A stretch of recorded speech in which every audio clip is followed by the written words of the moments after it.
판사 중리라고 불린 스님이 있다. 속명은 이찬영, 법명은 원명, 퍼포는 은봉, 효봉, 학률이다.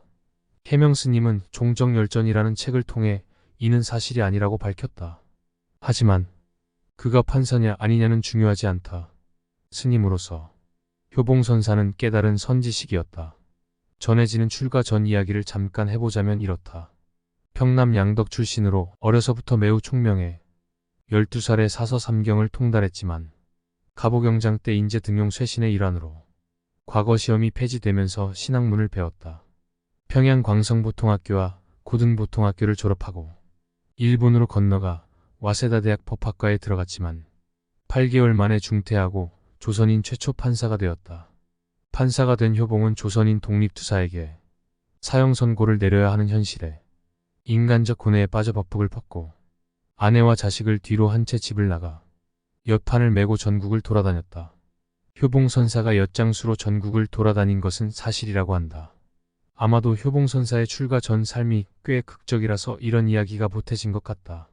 3년 동안 엿장수로 살다가 1925년 37살에 출가를 결심하고 유점사로 갔다가 금강산 보문암이 석두선사를 찾아 가르침을 청했다. 석두선사가 물었다.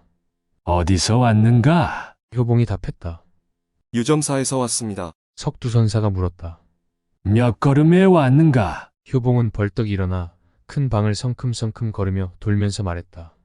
이렇게 왔습니다. 석두선사가 말했다. 10년 공부한 수자보다 낫네 그려. 이심전심이 통한 석두선사와 효봉은 사제지간이 되었다. 석두선사는 효봉에게 조주선사의 무자화두를 권하며 말했다. 무자화두를 들되 참으로 없다는 생각을 하지도 말 것이며 있다 없다 하는 상대적인 거로도 생각하지 말 것이며 따져보고는 아하 이런 도리구나라고 하지도 말 것이며 앉고 서고 밥 먹고 옷 입고 화두 생각하는 이 몸이 그것이로구나. 이것이 깨달은 것인가라고 하지도 말라. 효봉선사는 스승의 가르침을 묵묵히 따르며 수행에 임했다. 하지만 무자화두를 파면 파수록 마음이 더 산란해졌다. 간도에 있는 수월선사를 찾아 가르침을 청했고 통도사 내원암의 용성선사에게 법을 구했다. 그리고 다시 신계사로 와 수행에 정진했다. 한 번 자리에 앉으면 절구통처럼 움직일 줄 모른다고 해서 절구통수자라는 별칭이 붙었다고 한다. 2년 동안 용맹정진에도 깨달음을 얻지 못하자 금강산 법기암에 토담집을 만들고 그 안에서 무건정진했다. 토담집은 용변을 볼 수 있는 구멍 하나와 하루 한 끼 밥을 받을 수 있는 창구멍 하나만을 뚫어놓고 다 흙으로 막아놓았다. 그의 생사는 하루 한 끼씩 들여보내는 공양 그릇이 다음날 빈 그릇으로 나오는 것으로 짐작했다. 1931년 1년 6개월 만에 깨달음을 얻고 흙으로 막은 토담집을 부수고 바깥으로 나왔다. 누구는 효봉선사가 토담집 벽을 뚫고 나온 것은 생사를 넘나들면서 허상과 실상의 벽을 찬 것이라고 풀이했다. 그리고 오도송을 읊었다. 바다 밑 제비집에 사슴이 알을 품고 타는 불속 거미집엔 물고기가 차를 다리네. 이 집안 소식을 미라서 알랴. 흰 구름은 서쪽으로, 달은 동쪽으로. 나와 세계를 가로막고 있던 벽이 깨져서 모두가 하나가 된 경지가 되어 무한의 자유를 느끼고 바다 밑 제비집에서 사슴이 알을 품고 불속 거미집에 물고기가 차를 다릴 수 있는 것이다. 삼라만상을 깨치니 흰 구름이 서쪽으로 날고 달은 동쪽으로 달릴 수 있는 것이다. 석두선사는 제자의 오도송에 답했다. 봄이 오니 온가 꽃 누굴 위해 피는고 동으로 가면서 서쪽으로 가는 이익 보지 못하네. 긴 머리의 아들이 검은 머리 아버지에게 나아가니 두 마리 진흙소가 싸우다 바다에 들어가도다. 은사인 석두선사에게 인가를 받고 1932년 유점사에서 동선선사를 계사로 구족계와 보살계를 받았다. 1936년 하남선사와 만공선사로부터 깨우침에 대해 인가를 받았다. 그 후 조계산 송광사 3일암에서 후학을 지도했다. 이때 대종사의 법계를 받았다.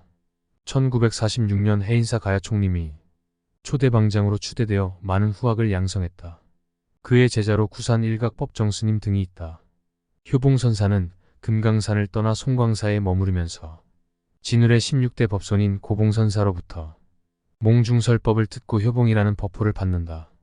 법명도 진울을 배운다는 의미로 학률로 바꾼다. 고봉선사가 꿈에 나타난 것은 송광사에서 보조 진울의 가풍을 일으키라는 부촉을 내린 것임을 깨닫고 적극적으로 송광사의 재건에 나섰다고 한다. 다소 설화 같은 이야기지만 그는 효봉학률로서 청풍한 가르침으로 후학을 지도했다. 효봉선사는 자신의 사상을 이렇게 표현했다. 개 없이 해만 닦으면 번예임으로 생사를 벗어나지 못하고 개정의 사막은 고불고조의 출입문이므로 이 길이 아니면 외도법이다. 또 정중에 화두를 창고하는 사람은 정과 해를 함께 닦는 것이고 정력이 없으면 화제가 자주 끊어진다. 그러므로 부처님께서 안한존자에게 말씀하시기를 100년 동안 해를 배우는 것이 하루 동안 정을 익히는 것만 못하다고 하셨으니 부처님 말씀을 믿지 않고 누구의 말을 믿을 것인가. 정중에 화두를 특별히 깨쳐야만 생사를 벗어날 수 있는데 정력이 없는 해는 공중의 누각과 같다. 그리고 효봉선사는 가야 총림의 조실로 있으면서 후학들에게 당부했다. 부처란 특별한 것이 아니라 이 마음이다. 마음이 인연 따라 습관이 성품을 이루기 때문에 선하고 악함과 지혜롭고 어리석음의 차별이 생기게 된다. 이어 제자들이 혹시나 가질 수 있는 마음의 게으름을 경책했다. 자기 한 몸만을 위해 머리를 깎고 물들인 옷을 입으며 계율을 지키고 아라냐에 살면서 해탈을 얻으려 한다면 그것은 참 출가라 할 수 없다. 생사에 윤회하는 중생들을 잘 교화하여 해탈을 얻게 하며 광대한 네 가지 한량없는 마음으로 일체 중생을 두루 이롭게 하고 일체 중생들을 모두 큰 열반에 들게 해야 비로소 참 출가라 할 수 있다. 종단 안에서 자신의 안위만을 찾아선 안 되고 이웃과 세상을 위해 몸과 마음을 움직여야 한다고 가르친 것이다. 효봉선사는 1954년 통영 미래사를 창건했고 그의 불교 정화 운동이 일어나자 적극적으로 동참했다. 1958년 조계종 비구승단의 4대 종정에 추대됐고 1962년 대한불교조계종의 1대 종정에 추대됐다.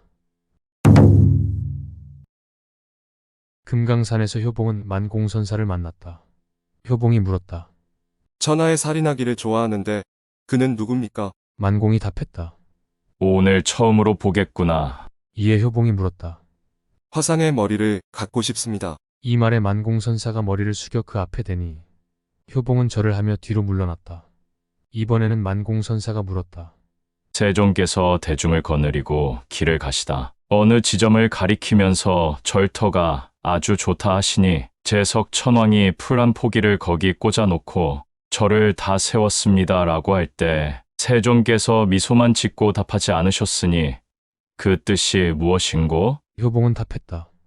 일찍 듣자 하니 화상께서는 절 짓기를 매우 좋아하신다더니 과연 그렇습니다. 만공선사는 말없이 미소를 지었다. 효봉선사는 박정희 전 대통령 생일에 초청받아 간 적이 있었다. 이에 박정희 전 대통령은 선사의 생일에도 자신을 불러달라고 했다. 이때 효봉이 말했다. 생불생 사불사입니다. 살아도 산 것이 아니요 죽어도 죽은 것이 아닌데 어찌 생일이 따로 있을 수 있겠습니까? 삶과 죽음이 둘이 아닌 하나로 불생불멸의 경지를 자유자재로 드러낸 것이다. 깨치면 다시는 태어나지 않을 것이고 깨치지 못하면 다시 태어나면 그뿐이다. 현세는 그저 다시 돌아와 살아가야 할 곳으로 여기면 된다. 한국 전쟁이 발발하자 해인사에도 북한군이 들이닥쳤다. 이때 사찰의 대부분 사람은 피난을 갔지만 효봉선사와 그의 제자들 구산, 법흥, 원명, 보성 등은 해인사에 남았다. 제자들은 효봉선사에게 피난을 가자고 호소했지만 그는 거절했다. 저 소는 지난 여름 내내 농사 짓느라고 죽도록 부려먹었네. 그런데 저 소를 버리고 사람만 피난을 가잔 말이냐. 하지만 결국 소도 북한군에게 빼앗겼다. 그 소가 우리 대신 죽었구나. 그 소가 우리 대신 죽은 게야. 효봉선사는 끝까지 피난을 가지 않았고 북한군으로부터 8만 대장경을 지켜냈다. 효봉선사는 고자질하는 것을 좋아하지 않았다. 누군가의 잘못을 고자질하는 제자에게 이렇게 되받았다.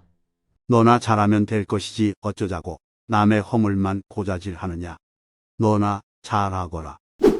효봉선사는 건강이 나빠져 미래사에서 동화사로 거처를 옮겼고 1966년 밀양 표층사 설해각으로 거처를 옮겨 머무르다 열반송을 남기고 조용히 앉은 채 입적했다. 내가 말한 모든 법, 그거 다 군더더기. 오늘 이를 묻는가. 달이 일천 강에 비치리. 중생들을 위해 남긴 자신의 모든 법문을 군더더기로 치부한 것은 각자의 마음속에 있는 불성은 각자가 찾으라는 의미일 것이다. 내 본래의 마음을 어디에서 찾을 수 있을까? 자신밖에 없다. 세수 79세, 법납 42세였다.